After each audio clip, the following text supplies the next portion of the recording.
The Lord be with you. A reading from the Holy Gospel according to Matthew. Glory to you, O Lord.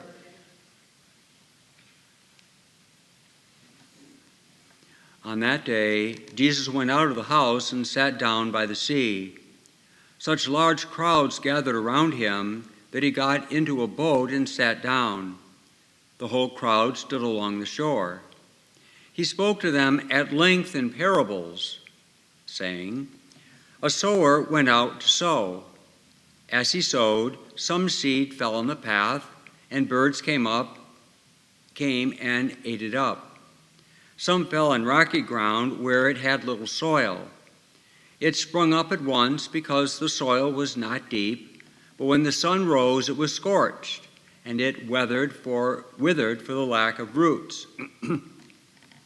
Some seed fell among thorns, and the thorns grew up and choked it off.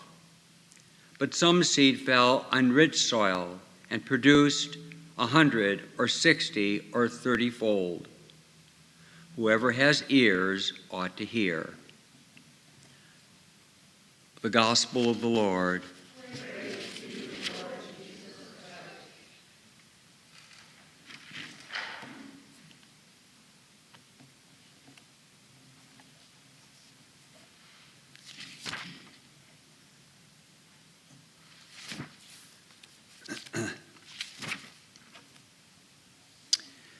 Today is the memorial. Today is the memorial. I don't think it's not a feast day, because if it was a feast day, we would have sung the Gloria. The memorial of Saints Joachim and Anne, said to be the parents of Mary.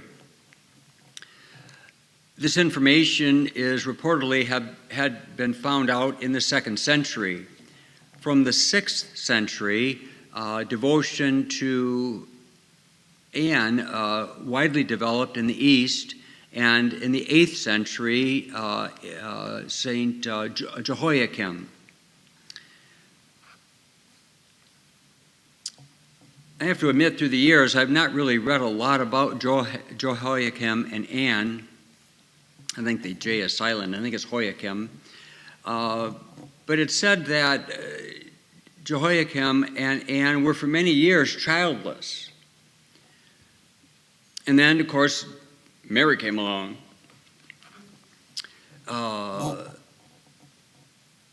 So Anne is the patroness of childless women and minors. Figure that out. And Jehoiakim is the patron of grandparents and someone else who escapes my memory. So how do we talk about that? It is readily admitted by scripture scholars and theologians that, and they hesitate to say it because you don't want to distract anyone's faith, but it tends to be, because it can't really be confirmed, that this may be legend. And I don't mean to say that by way of distracting anyone's faith. Obviously, Mary had parents. So that when we celebrate the Immaculate Conception as an example, the Immaculate Conception is that Mary was conceived immaculately in the womb of her mother, whom we know as Anne, by the grace of God for Mary. It would obviously reflect then the holiness or some favor of grace that God blessed Anne. Now, if she and Jehoiakim, for whatever years, were burdened with the shame, given the culture of the time, of not having children, it's another evidence, as generally the theme today, of God's providential particularity. That is to say that God's graces can be very particular for each of us. No one else got the grace Mary got. I think it's fair to say no one else got the grace that her mother, Anne, got, a particular grace to be the mother of Mary, etc. You'll be happy to know, congratulations to you. Today is World Day of Prayer for grandparents and the elderly. I don't think of you as elderly, but I know most of you are grandparents. you have a great day, because the world is praying for you. Now, I commented to Debbie, it just pretty much covers the field, right? I think we have a special day, a World Day of Prayer for just about everybody. But I don't think of, now Jane, I'm going to ask you, and I don't mean to be a smart aleck, I don't think we have a day of prayer for children, do we? Do you know of one? Jane.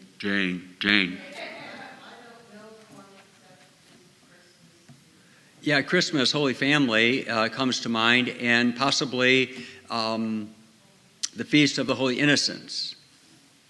Anyways, these are side points, so we're all over the field in terms of this, if you want to call it a reflection today. I think it's a very worthy thing. It's an important thing. I think it's one of the beauties, it's one of the blessings of the Catholic Church that we have these days of prayer for segments of people. Grandparents can be very important people in the lives of their grandchildren. Now, you would know that a lot better than I. I knew 3 of my 4 grandparents. My grandfather on my mother's side died before I was born. But I knew all of my grandparents, and not every Sunday, but pretty regularly we went there. And although I wouldn't say we were close in what you would say as a personal closeness, we knew that there was a strength and a stability and a security of family because of the way that we were received and united as a family, not only parents, but grandparents, nieces and nephews, aunts and uncles, and the whole piece. It brings us to the point that we are saved not singularly, but collectively as a community of people.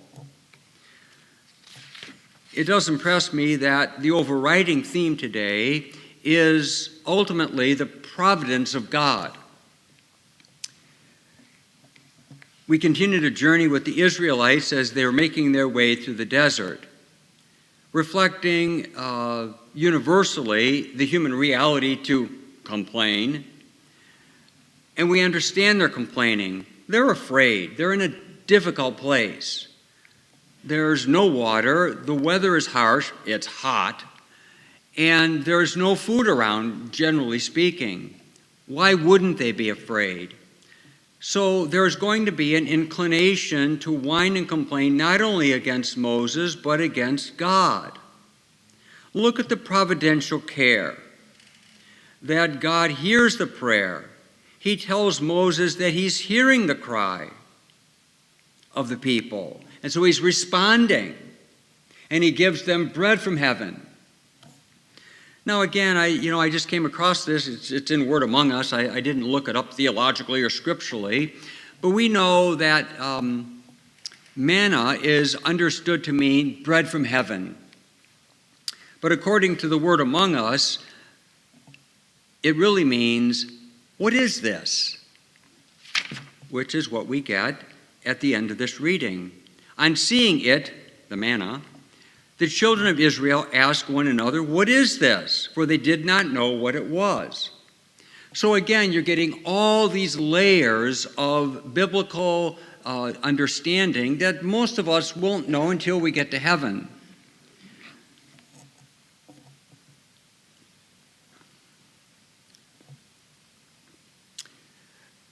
Again, from the Word Among Us, in a maybe more pertinent or timely way, the people finally recognized that it was bread from God. And again, not to touch too many themes today, and I read it from a book by Dr. Scott Hahn, that there is really a much closer association, connectedness with manna and Eucharist that we generally aren't aware of. It's literally food or bread from God to sustain his people. I want to make that point today because, again, it's the providential work and action of God to sustain us. It is in anticipation of Jesus, who is the bread of life. Again, God's particular providential care. You might reflect today on your sensibility of your role as a parent or grandparent. You might consider the kinds of relationship you have with your grandchildren, and I mean that in the most positive of ways, or simply pray for them. I know the kinds of relationships with grandparents are all over the board. On the best end, there's love and support and immediacy and gifts and love and nurturance, etc. On the other end of a spectrum, some parents don't even let their kids see their grandparents. They don't let the grandparents see the kids. So as you're receiving the blessing of a World Day of Prayer for grandparents, now today you can become a blessing by praying for your grandchildren and to be attentive to the kind of influence you may have in their lives, which may be great or small. I don't know, of course, whether Jesus knew his grandparents. Think about God's providential care. It took a little bit for the Israelites to recognize that this bread, manna, was from God. And how about the quail? It seems pretty amazing. Now, of course, because we're a very rationalistic society these days, and for many centuries, it's generally understood that it was the migration of these quail. It was that season of migration, and they flew over I forget the name of it now, the Sinai Peninsula, the body of water between the two peninsulas, and by the time it flew that long, they just flopped down on the ground. So, the human mind rationally has to try to figure out, well, that wasn't really a miracle. It was just, the season for the quail to fly. It's like the splitting of the Red Sea. Was there really a splitting of the sea? Scripture scholars and the rational mind has to say, no, that was just the tide coming and going. They didn't understand the tides. The water's there, and then it's gone. Scripture is framed in faith. These are beautiful, and I'm not going to just say stories. These are beautiful.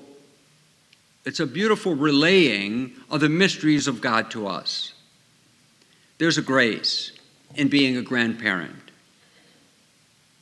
The sower and the seed, pretty common, pretty familiar, but powerful.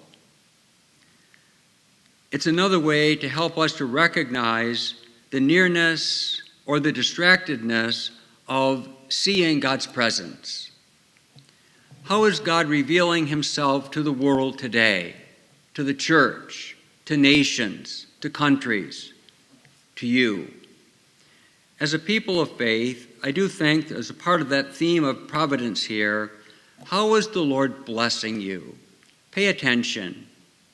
You may just see a bird or smell a flower. You might, be in a hurry today and all the lights happen to be green. Those kinds of things. I see those kinds of things, and I don't know how many times I don't see them, but when I do see them, I always thank God, because I think, you know what? That's your blessing. You're favoring me. You see where I'm at, you know what I'm doing, and you're blessing me. I've hit about 15 points here today. Just pick one of them and think about it. Grandparents of Mary and Jesus, thank you for being who you were and giving your yes to God. Help us to do the same today.